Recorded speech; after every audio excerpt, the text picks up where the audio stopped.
নানা আয়োজনে আজ সারা দেশে চলছে সরস্বতী পূজা। সনাতন ধর্মমতে সরস্বতী বিদ্যা, বাণী আর সুরের দেবী।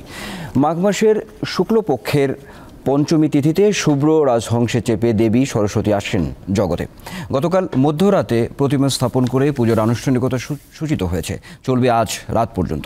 সনাতন ধর্মীয় রীতিতে ভোরে দেবীকে দুধ, মধু, দই, ঘি, কর্পূর, চন্দন দিয়ে স্নান করানো হবে। এরপর চরণামৃত নেন ভক্তরা।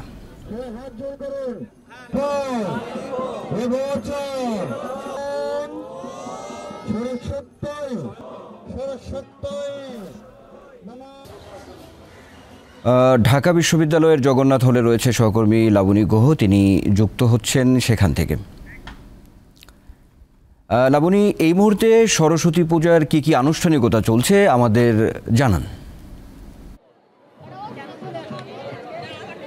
আনোয়ার, আপনার মাধ্যমে দীপ্তিতে টিভিটি দর্শকদের জানাচ্ছি সরস্বতী পূজার শুভেচ্ছা। আজকে আসলে সনাতন হিন্দু ধর্মাবলম্বীদের অনেকগুলো উৎসবের মধ্যে সরস্বতী পূজা অন্যতম। সেই আজকে উদযাপিত হচ্ছে মূলত জ্ঞান, বিদ্যা দেবী সরস্বতী। সরস্বতী দেবীর কাছে শিক্ষার্থীরা প্রার্থনা করেন প্রকৃত জ্ঞানের, সুরের এবং মানবিকতার বা উদারতার। সেই জন্য আসলে ঘরে ঘরে এবং সমস্ত শিক্ষা প্রতিষ্ঠানগুলোতেই সরস্বতী দেবীর আরাধনা করা হচ্ছে। আজকে আমরা এসেছি ঢাকা বিশ্ববিদ্যালয়ের জগন্নাথ হলে। আপনাকে যদি একটু দেখাই, ঢাকা বিশ্ববিদ্যালয়ের জগন্নাথ হলকে বলা হয় এশিয়া মহাদেশের মধ্যে সর্ববৃহৎ সরস্বতী পূজার আয়োজন।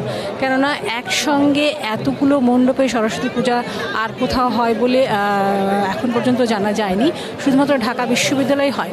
এবারে ঢাকা বিশ্ববিদ্যালয়ে ৭১টি পূজা মণ্ডপ রয়েছে। ৭১টি পূজা মণ্ডপে সরস্বতী পূজা অনুষ্ঠিত হচ্ছে, যেখানে প্রায় সবগুলো বিভাগই অংশগ্রহণ করেছে।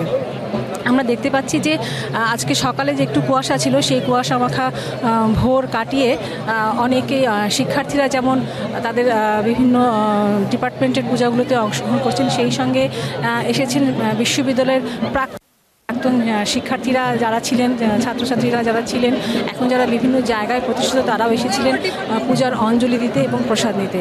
এখন পর্যন্ত যেটা হয়েছে যে তারা পূজার অঞ্জলি দিয়েছেন এবং প্রসাদ গ্রহণ করেছেন।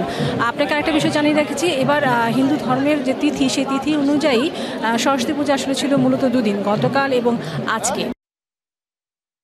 গতকালকে বিভিন্ন জায়গায় পূজা অনুষ্ঠিত হয়ে গেছে এবং আজকে বাকি উৎসবগুলো হচ্ছে আর কি। যারা পুজো করেননি তারা আজকে পুজো করছেন। সেই সকালবেলা সরস্বতীর পূজার ঘট স্থাপন করা থেকে শুরু করে সমস্ত কাজকর্মগুলো তারা করেছেন। এখন পর্যন্ত বিভিন্ন জায়গায় এখনও পূজা অনুষ্ঠান বাকি আছে বা অঞ্জলি বাকি আছে। সেই সমস্ত জায়গায় পূজা হচ্ছে এবং অঞ্জলি হচ্ছে। শিক্ষার্থীরা আমাদেরকে জানিয়েছেন যে পুজোর পরে সন্ধ্যাবেলায় হবে সাংস্কৃতিক অনুষ্ঠান, যেখানে তাদের আরও অনেকেই আসবেন। তারা সন্ধ্যা থেকে রাত অবধি বিভিন্ন রকমের সাংস্কৃতিক আয়োজন রয়েছে তাদের এই আয়োজনে, এবং তারা প্রত্যাশা করেন যে এভাবেই যেন সার্বজনীনতার রূপ পায় সরস্বতী পূজা এবং সামনের বছরগুলোতে যেন এভাবেই তারা উৎসবগুলো পালন করতে পারেন। আনোয়ার, ধন্যবাদ আপনাকে। ঢাকা বিশ্ববিদ্যালয়ের জগন্নাথ হল থেকে যুক্ত ছিলেন সহকর্মী লাবণী গুহ।